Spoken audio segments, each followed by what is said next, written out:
하나님의 얼굴을 구하며 기도의 자리로 나오신 모든 성도님들을 환영합니다. 이 시간 함께 사도신경으로 우리의 신앙을 고백하겠습니다. 전능하사 천지를 만드신 하나님 아버지를 내가 믿사오며 그 외의 아들 우리 주 예수 그리스도를 믿사오니 이는 성령으로 잉태하사 동정녀 마리아에게 나시고 본디오 빌라도에게 고난을 받으사 십자가에 못 박혀 죽으시고 장사한 지 사흘 만에 죽은 자 가운데서 다시 살아나시며 하늘에 오르사 전능하신 하나님 우편에 앉아 계시다가 저리로서 산자와 죽은 자를 심판하러 오시리라. 성령을 믿사오며 거룩한 공예와 성도가 서로 교통하는 것과 죄를 사하여 주시는 것과 몸이 다시 사는 것과 영원히 사는 것을 믿사옵나이다. 아멘. 함께 찬송가 260장 우리를 죄에서 구하시려 함께 찬양하시겠습니다.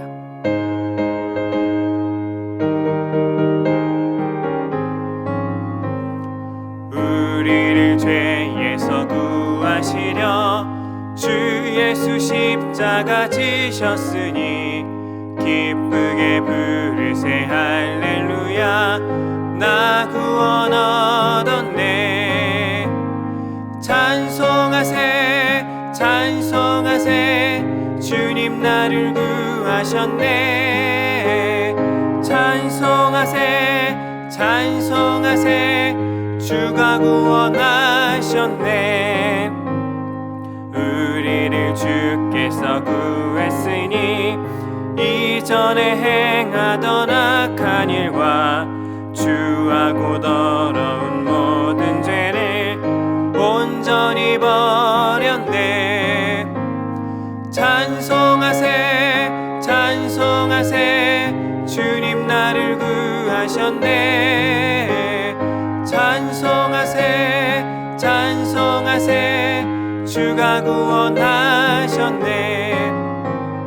나 지금 죄에서 사함받아 거룩한 백성이 되었으니 이 육신 장막을 벗을 때도 겁낼 것 없겠네.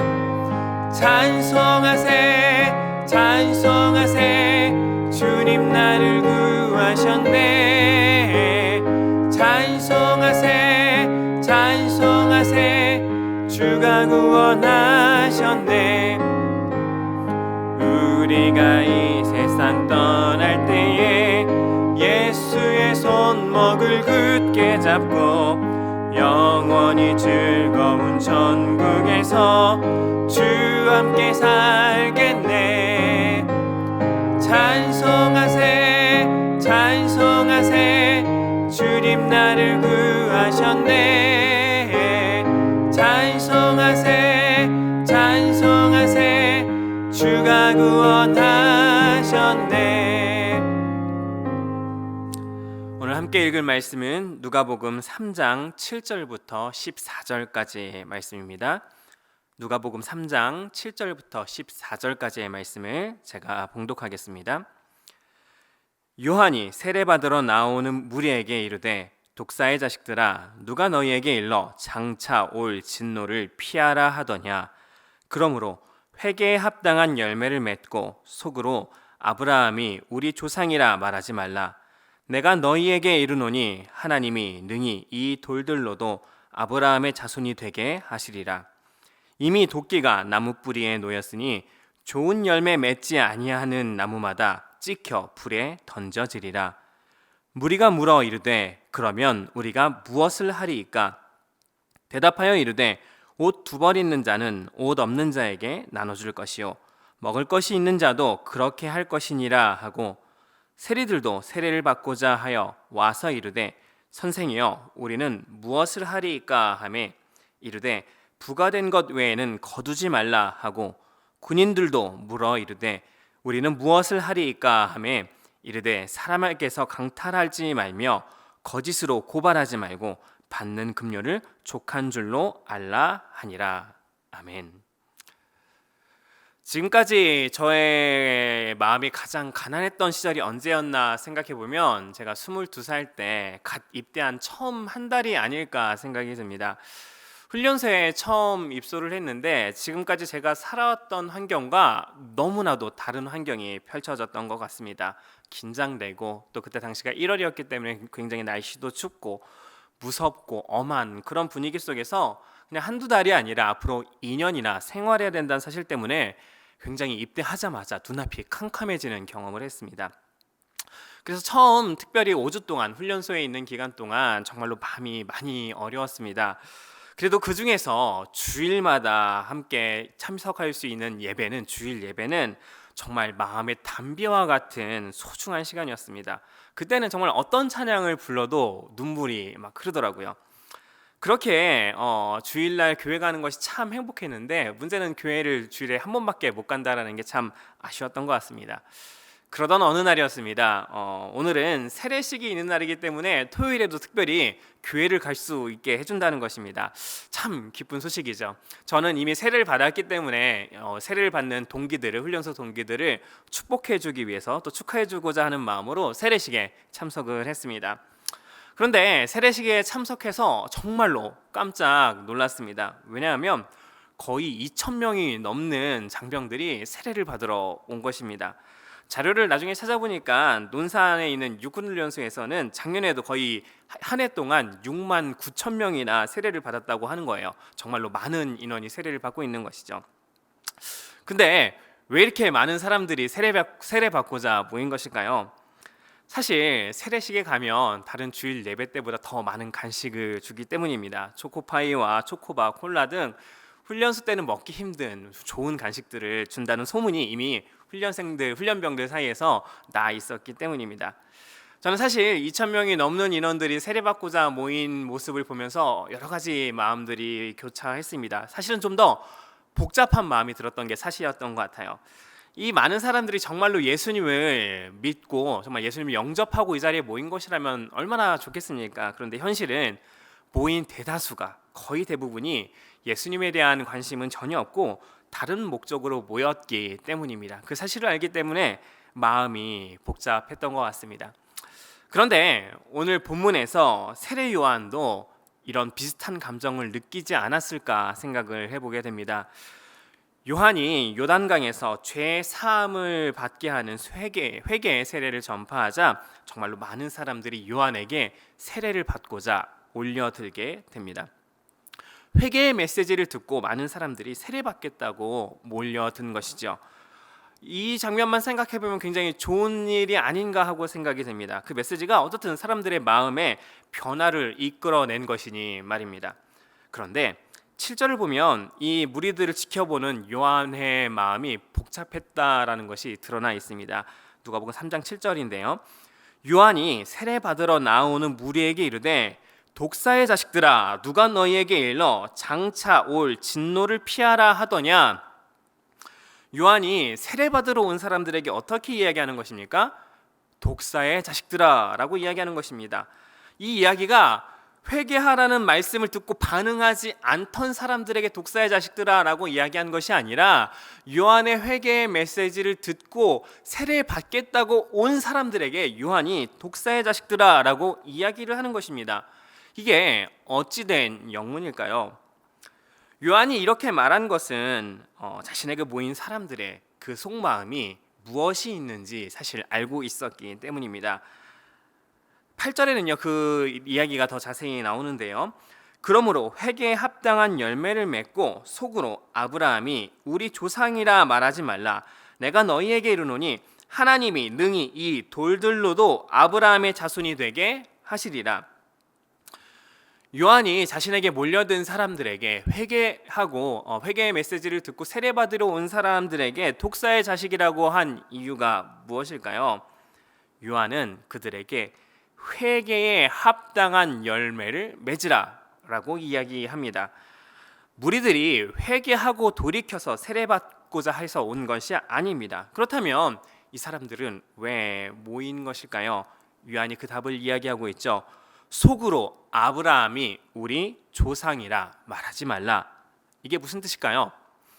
몰려든 사람들의 마음을 가장 잘 대변하는 표현이 바로 이 표현이었는데요. 이들 마음 가운데 세례받으러 모인 사람들 마음 가운데는 어떤 마음이 있는 것입니까? 내가 아브라함의 자손, 즉 유대인이란 사실, 하나님이 선택한 백성이라는 사실이 나를 구원해 줄 것이라는 마음이 마음속에 있었던 것입니다. 그러니까 내가 어떠한 자격들을 쌓으면 내가 구원을 받을 것이다 라는 생각이 그 마음에 있었던 것을 요한이 본 것입니다. 이 사람들이 세례를 받으러 온 이유가 무엇입니까? 쉽게 말하면 스펙 쌓으려 온 것입니다. 하나님의 백성이라는 유대인인데다가 세례까지 받으면 금상첨화가 아닐까 하고 생각하는 것입니다. 그리고 그런 무리들에게 요한이 말한 것이 무엇입니까? 너희들이 자랑스러워하는 그 스펙들은 아무것도 아니라는 것입니다. 그 자랑스러워하는 아브라함의 후손이란 그 타이틀, 하나님께서는 이 돌들로도 아브라함의 자손이 되게 하실 것이라고 이야기하고 있는 것입니다. 스펙 말고 내가 무엇을 했다라는 그런 자격증 말고 진짜 회개에 합당한 열매를 너희가 맺어야 한다라는 것을 이야기하고 있는 것입니다. 하나님께서는 오늘 우리 삶에 바라시는 것도 마찬가지라고 생각합니다.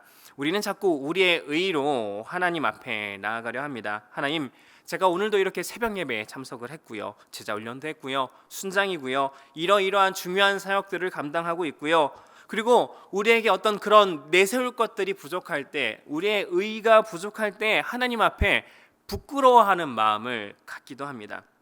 그러나 하나님께서는 우리의 스펙에 관심이 없으십니다. 하나님께서 관심이 있으신 것은 무엇일까요? 우리의 하루의 삶인 것입니다. 우리의 삶 속에서 회개에 합당한 열매를 맺고 있는가? 하나님께서는 거기에 관심이 있는 것입니다. 요한이 독사의 자식들아 라고 이야기하자 모인 무리들은 당황합니다. 그리고 10절에서 요한에게 이렇게 묻습니다.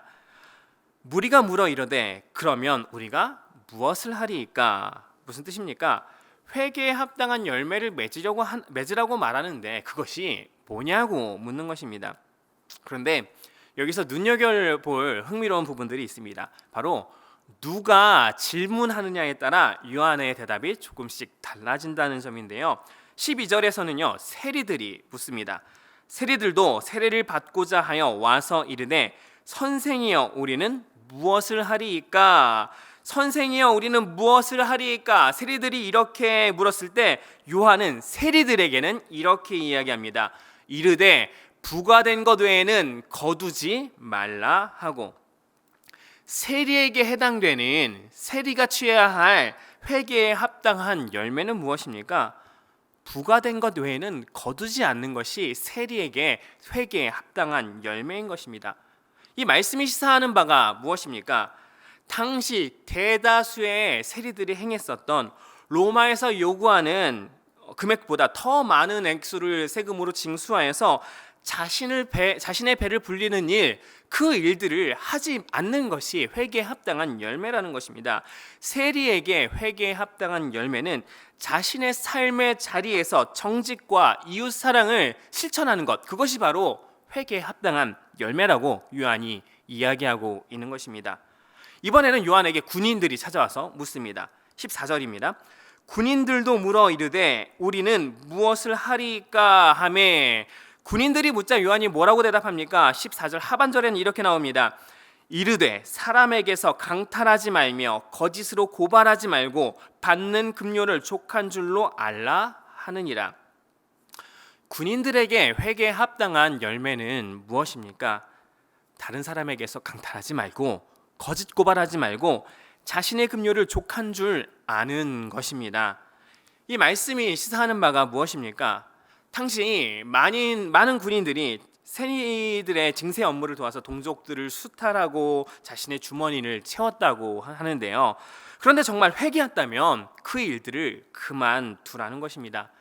자신의 삶의 자리에서 아무렇지 않게 행했었던 부정직과 악독들을 내려놓는 것이라고 말하는 것입니다.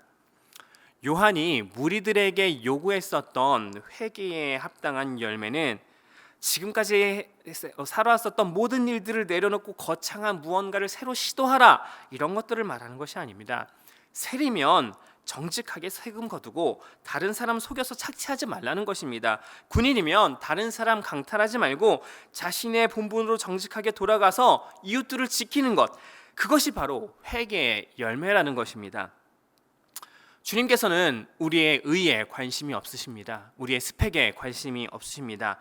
오히려 오늘 우리의 삶에 관심이 있으십니다.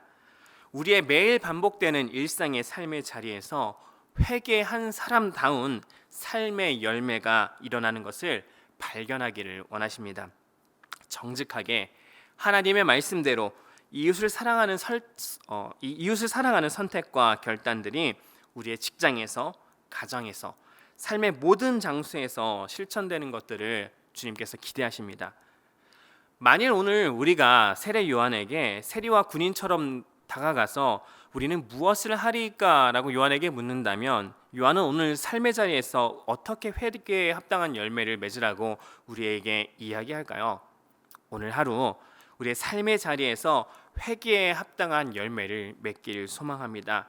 나에게 주어진 그것, 이 상을 탐하지 않고 이웃의 것을 가로채지 않고 정직하게 그리스도인답게 회개에 합당한 열매를 맺는 하루 되시기를 소망합니다. 함께 기도하시겠습니다. 사랑하는 하나님, 우리도 주님 앞에 나와서 많은 사람들이 주님 앞에 몰려들었던 것처럼 우리가 누구인지, 우리가 무엇을 했는지 자랑하기 원하는 마음이 우리 안에 있지만, 오늘 말씀을 통하여서 주님께서 관심 갖고 계신 것은 오늘 하루의 삶인 것을 우리가 깨달았습니다. 하나님은 오늘 우리 마음 가운데 말씀하여 주셔서 우리 삶 속에서 일상적으로 행하였었던 하나님이 기뻐하시지 않는 부정직과 하나님께서 기뻐하시지 않는 모든 모습들을 내려놓고 회개에 합당한 열매들을 우리 삶에서 맺어갈 수 있도록 하나님 함께하여 주시옵소서. 누구보다 정직하게 해주시고, 누구보다 성실하게 해주시고, 누구보다 이웃들을 사랑하는 그 풍성한 사랑들이 우리 삶 속에 흘러넘쳐서 회개의 역사가, 회개의 열매들이 우리 삶 속에 가득하게 맺혀갈 수 있도록 하나님 함께하여 주시옵소서. 예수님의 이름으로 기도했습니다. 아멘. 지금 오늘 말씀 기억하시면서 두 가지 제목으로 함께 기도하겠습니다. 첫 번째로는 하나님, 일상의 삶에서 정직과 성실을 실천하는 회개의 열매를 맺게 하소서. 두 번째로는 일상의 삶에서 이웃 사랑을 실천하는 회개의 열매를 맺게 하소서라고 이 시간 함께 기도하면서 나아가시겠습니다.